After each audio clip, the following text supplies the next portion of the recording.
underneath the sticker you have a hole for the screw, and the screw goes in there, and you want to remove the screw first. It's a Phillips screw, but a small one.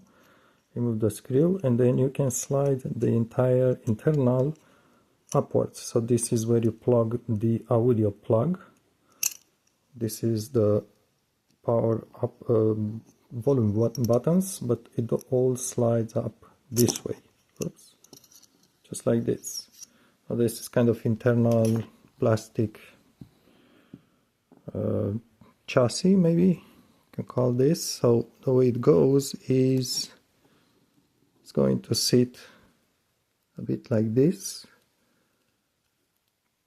and what you want to do is gently just push on the battery, or maybe the battery has a wire so you can lift it carefully, but it's better just to keep it in place. Push on the battery gently, and you will have the two buttons here, which these are the volume buttons, which insert here. Just carefully so you don't drop it on the floor. This is the power button, and basically you want to kind of push it to lift it first where the two plus minus button are, and kind of try not to force, but kind of you can try a little bit bending it, but just go gently. Just try to push gently upwards. It's going to detach from there, and at that point you can release it from the top as well, and you will have this small button sitting on the on-off switch. But careful, again, this will drop from there so you don't lose it on the floor.